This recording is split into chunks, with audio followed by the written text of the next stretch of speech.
Pendant ce temps, l'Égypte et l'Union européenne sont autour de la table pour échanger sur les grandes questions du Moyen-Orient. Le roi Charles III est au Vatican. Il va prier aujourd'hui dans la chapelle Sixtine avec le pape Léon XIV, une première entre l'Église catholique et anglicane depuis la scission des deux en 1534. En sport, le Stade Malien Bamako en Ligue des Champions et le Djoliba AC en Coupe CAF tenteront ce week-end d'accéder en phase de poule des deux compétitions de la CAF. Et les dames, les aigles au féminin, joueront demain à Praia contre le Cap-Vert. La leçon de sport de ce jeudi va porter sur le gardien de but en football ou communément appelé goal. Dans la chronique judiciaire, Garou Pérou lève le voile sur les conséquences de la concurrence déloyale punie au Mali. Voilà pour le sommaire. Dans un instant, les détails. Mesdames et messieurs, bonjour. Merci d'avoir choisi Radio Mali pour vous informer. Bienvenue. Bientôt, un dispositif de traçabilité des camions-citernes sera disponible dans le cadre de l'approvisionnement du pays en produits pétroliers. C'est autour de cette préoccupation que s'est tenue hier après-midi la réunion du comité interministériel de gestion des crises et catastrophes présidée par le Premier ministre, ministre de l'administration territoriale et de la décentralisation, le général de division Abdoulaye Maïga. La réunion a échangé sur ce dispositif qui permet de faire l'état journalier des importations de produits pétroliers aux différents bureaux frontaliers des douanes. Ce schéma de traçabilité est un instrument de pilotage de l'approvisionnement du pays en hydrocarbures. Pour plus de détails, je propose d'écouter le ministre de l'Industrie et du Commerce, Moussa Alassane Diallo, interrogé à la fin de la réunion par Mamari Kone et Aliou Touré. D'examiner par rapport à la crise des hydrocarbures que connaît notre pays depuis quelque temps, un dispositif de traçabilité et de répartition des stocks de carburant sur l'ensemble du territoire national. À cet effet, des propositions ont été faites de façon à assurer le système de contrôle depuis la rentrée des frontières jusque dans les stations d'essence, de façon aussi à faire une péréquation aussi bien entre les différentes communes de Bamako, mais aussi avec les autres régions du Mali. Au-delà de ce dispositif de traçabilité et de programme de distribution, nous avons aussi réfléchi à comment maîtriser l'ensemble du dispositif. C'est pourquoi une réunion est prévue avec les deux groupements professionnels du secteur du pétrole, de façon à partager avec eux cette proposition afin d'arriver à un dispositif stabilisé qui va nous permettre à chaque instant de savoir quels sont les stocks frontières, quels sont les stocks sur le territoire national, quels sont les stocks dans les stations et en fonction de ça, quels sont les besoins au niveau de chaque commune de Bamako et quels sont les besoins au niveau de chaque région, de façon à permettre au gouvernement d'avoir un instrument de pilotage et de gestion, de façon à assurer très rapidement un retour à la normale. Tous les efforts aujourd'hui, l'engagement, la détermination, la volonté du gouvernement, tout ce qui est fait aujourd'hui, c'est d'assurer très rapidement le retour à la normale.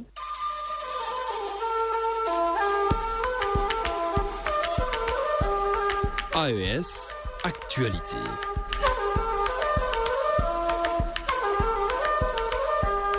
Dans la Confédération IS, ouverture ici à Bamako hier à la Cour suprême de l'atelier d'échange sur le pourvoi en cassation. Cette rencontre regroupe les membres de la section administrative de la Cour suprême du Mali et les membres du Conseil d'État du Burkina Faso.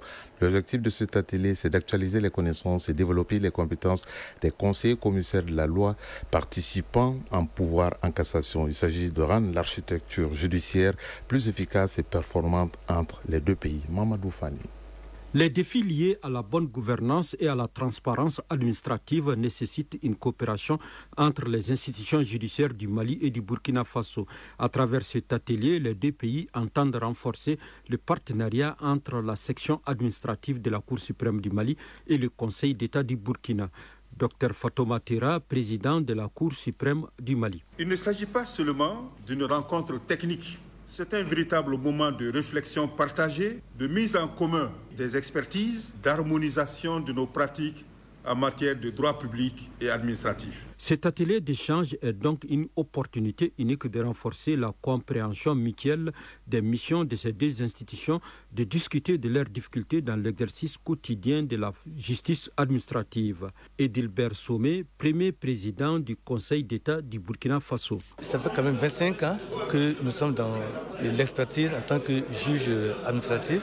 Des questions qui sont très techniques, parce que même entre nos juges, ce n'est pas tout le monde qui maîtrise les techniques de cassation, surtout en matière administrative. Partager notre expérience, mais aussi qui va nous permettre de recevoir de nos collègues de Mali certaines connaissances qui vont certainement renforcer nos capacités en matière de gestion des techniques de pouvoir en cassation. Au terme de ces 3 jours d'échange, Maliens et Burkinabés travailleront à renforcer les bases de la refondation de leur coopération judiciaire dans le cadre de l'AES. La 15e édition du Forum national de la recherche et des innovations technologiques s'est ouverte hier à Ouagadougou. Placée sous le thème « Quelle contribution des technologies, invention, innovation dans un contexte de relance d'industrialisation au Burkina Faso ». Cette édition regroupe les chercheurs, inventeurs, innovateurs industriels autour des enjeux du développement du Burkina Faso, de l'AES et du continent. La cérémonie d'ouverture a été présidée par le président, le chef de l'État, Ibrahim Traoré, qui a réuni également des représentants des pays invités d'honneur, notamment le Mali, le Niger et le Togo. Le compte-rendu de Issoufou Ouedraogo de la radio du Burkina Faso. 30 ans après la création du Forum national de la recherche scientifique et des innovations technologiques, FRCIT, il est temps de dresser un bilan, a rappelé le président du Faso, le capitaine Ibrahim Traoré, en ouverture de la 15e édition du Forum. Conscient des nombreux défis auxquels sont confrontés les chercheurs burkinabés, notamment le manque d'équipement, le chef de l'État a annoncé l'acquisition dès le premier trimestre de 2026 d'un important lot de matériel destiné à renforcer les capacités de recherche. Tout en saluant l'engagement des acteurs du secteur, il leur a lancé un appel franc. Pourquoi l'Afrique, berceau de l'humanité, n'est toujours pas au rendez-vous du développement? Pour sortir de cette situation, le Burkina Faso a opté pour une révolution progressiste populaire qui ne doit pas se limiter au slogan. Elle doit aussi être scientifique, technologique et industrielle, a-t-il souligné. Il a ainsi exhorté les chercheurs à redoubler d'efforts, à s'affranchir des concepts stériles et à s'inscrire pleinement dans la dynamique de transformation du pays. Une place sera désormais réservée aux chercheurs burkinabés de la diaspora souhaitant revenir contribuer au développement national. Le président du Faso a également insisté sur la nécessité de produire localement ce que nous consommons. Quand allons-nous arrêter de jeter des milliards à l'extérieur pour des produits que nous pouvons fabriquer ici? Il a mis en garde contre l'importation de certains biens et invité les entreprises à soutenir la recherche tout en encourageant les chercheurs à accompagner les jeunes talents, souvent pleins d'idées mais sans formation théorique. La 15e édition du FRCIT se tient sous le thème « Quelle contribution des technologies, invention et innovation dans un contexte de relance d'industrialisation au Burkina Faso ». Le Mali est le pays invité d'honneur, avec le Niger et le Togo comme invités spéciaux. Au Niger, le ministre de la Communication et des Nouvelles Technologies de l'Information, Hadji Ali Salatou, a lancé une nouvelle application mobile Made in Niger dénommée Kuiper, une initiative des jeunes Nigériens qui ont pour ambition d'ouvrir le Niger au monde de la modernité et de l'innovation avec l'expertise du Niger de la conception au produit fini. Garba Adamou de la radio du Sahel. Le monde du numérique vient de s'enrichir avec une nouvelle innovation, l'application Kuiper, une plateforme 100% nigérienne, pensée pour faciliter la communication, le partage de contenu et les transactions en ligne. Pour le ministre de la Communication et des Nouvelles Technologies de l'Information, cette application est un symbole de la vivacité du numérique nigérien, mais aussi une nécessité dans un environnement numérique en pleine évolution à cette ère de souveraineté. Hadji Ali Salatou. Au-delà d'une nouvelle application, Kuiper est le symbole d'un écosystème numérique national vivant, porté par la créativité de notre jeunesse et par la volonté du Niger de maîtriser ses outils numériques. Notre vision est claire, un Niger numérique innovant et inclusif où les talents locaux créent des solutions utiles, sûres et accessibles au service des citoyens, de l'administration et de l'économie réelle. Un environnement propice, cadre réglementaire, protection des données, concurrence loyale, des partenariats utiles, synergie entre secteur public, secteur privé, universités et partenaires techniques et financiers. À l'heure où le numérique façonne la puissance des nations, maîtriser nos communications et nos données n'est plus une option, c'est une nécessité. Kuiper incarne cette exigence. Kuiper se présente comme une application multifonctionnelle, actualité, offre d'emploi, messagerie, assistant intelligence artificielle, moteur de recherche, une initiative locale qui veut répondre aux besoins croissants d'un public jeune et connecté. Issoufou Abdou, président directeur général de l'entreprise Kuiper. Né de la passion, de la conviction et du talent des jeunes Nigériens déterminés à bâtir l'avenir numérique de leur pays. Aujourd'hui, c'est une page de l'histoire que nous écrivons ensemble. Nous ne lançons pas seulement une application. Nous célébrons la naissance d'une innovation 100% nigérienne. Avec Kuiper, le Niger franchit un pas de plus vers la transformation digitale et la souveraineté numérique. Hors Confédération IS en Côte d'Ivoire, à la veille de la clôture de la campagne pour le premier tour de la présidentielle, pour laquelle sa candidature a été rejetée par le Conseil constitutionnel à raison de sa radiation de la liste électorale pour une condamnation pénale, l'ancien président Laurent Gbagbo a donné un entretien à Faux Média hier, une interview dans laquelle Laurent Gbagbo dénonce un coup d'état civil et soutient les manifestants. Ceux qui peuvent gagner ces élections ont été écartés. Ce n'est pas une élection, c'est un coup d'état civil, c'est un braquage, affirme Laurent Gbagbo. Au Sénégal, une équipe du Fonds monétaire international est à Dakar pour finaliser les discussions entamées à Washington il y a quelques jours. Durant 12 jours, elle aura pour mission principale la reprise de nouveaux programmes d'appui financier, alors que le FMI vient de réévaluer la dette du Sénégal à 132% du produit intérieur brut, ce qui en fait le pays le plus endetté d'Afrique. Cette équipe du FMI aura également la tâche d'affiner les besoins financiers du gouvernement sénégalais et leur capacité de remboursement, mais aussi les réformes à prévoir pour ce remboursement. Madagascar, le Premier ministre Rufin Fortunat Zafim Samb, nommé le 6 octobre dernier par l'ancien président André Arjoline en pleine crise, a passé le relais hier à Erit Salam Rajanarivel. Cet économiste de formation, patron de banque et chef d'entreprise, a été désigné lundi dernier à ce poste par le président de la refondation de Madagascar, le colonel Michael Randria Nerin. En Belgique, le premier sommet Union européenne-Égypte s'est ouvert hier à Bruxelles. Le président égyptien Abdel Fattah al-Sisi représente son pays à cette réunion de haut niveau qui vise à renforcer la coopération politique et économique, le renforcement des relations bilatérales et la promotion de la stabilité, de la paix et de la prospérité dans la région du Moyen-Orient. Le sommet de Bruxelles va aussi accorder une attention particulière à la situation actuelle dans la bande de Gaza. Pour le Caire, ce sommet doit confirmer dans les faits, les partenariats stratégiques conclus en 2024 avec l'Union européenne, tant au niveau politique qu'économique et sécuritaire, mais Al-Sisi est revenu également sur l'accord de paix signé entre le Hamas et Israël pour la bande de Gaza. Le roi Charles III, roi de la Grande-Bretagne, est au Vatican depuis hier pour une visite d'État de 2 jours avec son épouse Camilla. À cette occasion, le souverain, qui est aussi le gouverneur suprême de l'Église anglicane d'Angleterre, va prier aujourd'hui avec le pape Léon XIV dans la chapelle Sixtine pour la sauvegarde de la création, un fait inédit depuis la scission en 1534 entre l'Église catholique et l'Église anglicane.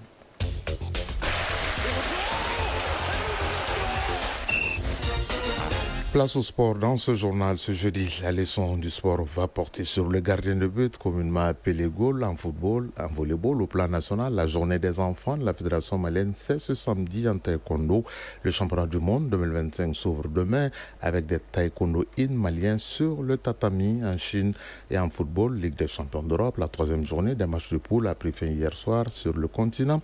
Éliminatoire CAN féminine 2026, les Aigles dames du Mali jouent demain à Praia contre le Cap-Vert. Et puis ce week-end également, les 2 mastodontes du football malien seront sur le pont à la faveur des matchs retour du 2e tour des compétitions africaines des clubs. Le Djoliba AC en Coupe CAF va jouer contre USFA du Burkina Faso ici dimanche au stade Mamadou Konaté après sa victoire 1-0 à l'aller en Ligue des Champions. Le stade malien Bamako va recevoir le FC Nouadhibou après le nul à Nouadhibou. 1 but partout, ce sera également dimanche, cette fois-ci au stade du 26 mars. Le développement de la page sport, c'est avec Abdul Karim Kaba. Football éliminatoire CAN féminine 2026, les Aigles dames du Mali jouent à Praia contre le Cap-Vert. La rencontre est prévue pour demain vendredi à partir de 16h. C'est au compte du match aller du 2e tour qualificatif pour la CAN féminine 2026. Le sélectionneur national Brema Konaté et ses joueuses veulent tout donner pour cette manche aller avant de bien aborder le retour ici à Bamako mardi prochain au stade 26 mars de Rimadio à partir de 17h. Taekwondo, championnat du monde 2025. La compétition s'ouvre demain en Chine et c'est là jusqu'au 30 octobre prochain. Le Mali participe à la compétition avec une délégation de 9 personnes, dont 6 athlètes et 3 officiels. Rappelons que le Mali est double champion du monde à travers Dabamurbo Keïta en 2007 et 2009 dans la catégorie supérieure. À présent, volleyball. La Fédération malienne de volleyball organise la journée dédiée aux enfants. Dotée du trophée Habib Sissoko, président du Comité national olympique et sportif du Mali, la journée des enfants concerne les enfants âgés de 8 à 12 ans. Les équipes sont le centre de formation de volleyball de Dadabougou, l'AS Commune 4, l'AS Commune 5, l'équipe de Kati et les 1008 logements. Cette année, l'école Marif participe comme invité. La journée des enfants de la Fédération malienne de volleyball, c'est ce samedi 25 octobre 2025 sur le terrain ex-CCF. Football, la Ligue des champions d'Europe, la troisième journée des matchs de poule est à l'honneur. 9 rencontres étaient au programme ce mercredi. Ainsi, le Real Madrid gagne par le minimum d'1-0 face à Juventus Turin. Bayern Munich domine le club Bruges 4-0. Eintracht Francfort chute à la maison 1-5 devant Liverpool. Le choc entre Chelsea et l'Ajax a tourné à l'avantage des Anglais. Ils gagnent par 5-1. 0 but partout, c'est le score qui a sanctionné la rencontre entre l'Atlanta et Slavia. Sporting l'emporte 2-1 face à l'Olympique de Marseille. L'AS Monaco et Tottenham ont gardé le score de départ, c'est-à-dire 0 but partout. Galatasaray gagne par 3-1 devant le FC Bodo Glimt. Et c'est par ce score de 3-1 que l'Athletic Bilbao a battu Karabakh. À présent, la leçon de sport du jour. La leçon de sport de ce jeudi porte sur le gardien de but, communément appelé goal. Il s'agit de celui qui garde la cage avec pour rôle crucial d'empêcher le ballon adverse à franchir sa ligne. Isaac Chenou nous en parle. Le gardien de but assure la protection du but en arrêtant les tirs adverses avec ses réflexes affûtés. Mamadou Sidibé Maha, entraîneur de gardien de but, nous parle du gardien de but ou encore goal. Un gardien de but, c'est le dernier rempart. En termes de football, on appelle monsieur 50%. En tant que coordinateur de la défense, il communique activement avec ses coéquipiers pour maintenir une stratégie solide. Le gardien joue un rôle crucial dans un match de football.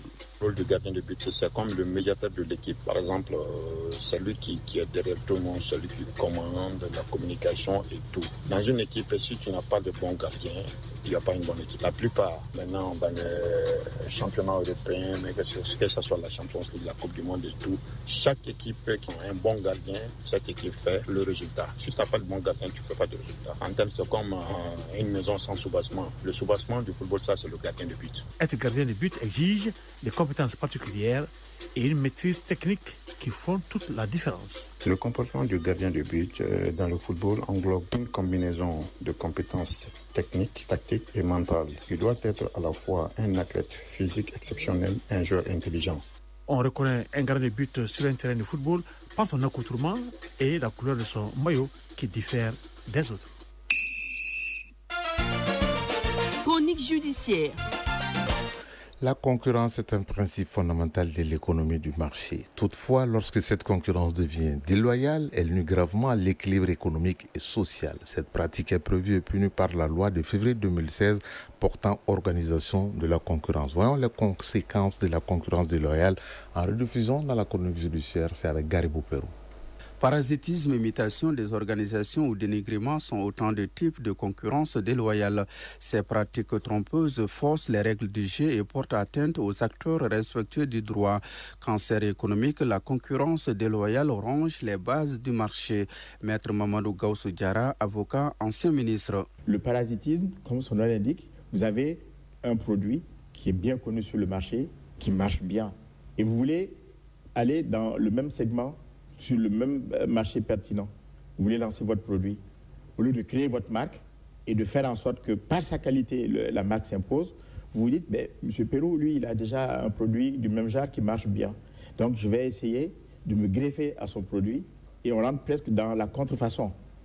Et là, vous allez voir, ils peuvent ne pas utiliser le même produit, mais ils vont utiliser, par exemple, les mêmes éléments graphiques. Vous avez un produit qui s'appelle le lait, qui marche très bien, et moi, je fais un produit avec les mêmes couleurs, le même type d'emballage, et je rajoute, je dis le lait de vache.